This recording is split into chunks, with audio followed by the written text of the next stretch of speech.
Now come to the point. ఈ allopathy వైద్యులు కూడా వాస్తవం చెప్పాలి అంటే అందులో కూడా లర్నడ్ పీపుల్ ఉన్నారు, ఆయుర్వేద పుస్తకాలు చాలా రాశారు.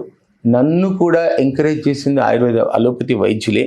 కానీ ఈ నవీన తరంలో వచ్చినటువంటి వైద్యులు ఏంటంటే కమర్షియల్ దృక్పథంతో ఉండటం వల్ల వాళ్ళకు పోటీ లేకుండా, వాళ్ళకి ఎదురు లేకుని మనుషులను నేనే అతివీర భయంకరని చెప్పడం కోసం అనుకుంటాను ఆయుర్వేదాన్ని ఒక పద్ధతి ప్రకారంగా దాన్ని ఒక రకంగా చెప్పాలి అంటే హింసించి వేటాడి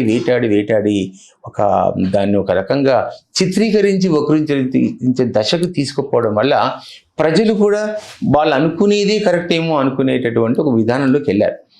సో ఈ నేపథ్యం జరుగుతున్న క్రమంలో మీడియా పోషించినటువంటి పాత్ర మాత్రం పెద్దదనే చెప్పుకోవాలి.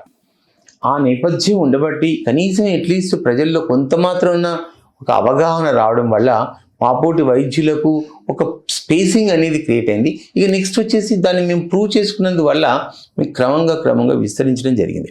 అయితే ఎప్పుడైతే ఆయుర్వేద వైద్యం ప్రముఖ మీడియా ఛానల్స్ ఎప్పుడైతే తీసుకున్నాయో ఆ చేతుల్లో పడిందో అది కొంచెం విస్తరించినటువంటి మాట మాత్రం వాస్తవము. ఇది మాత్రం సత్యం చెప్పాలంటే.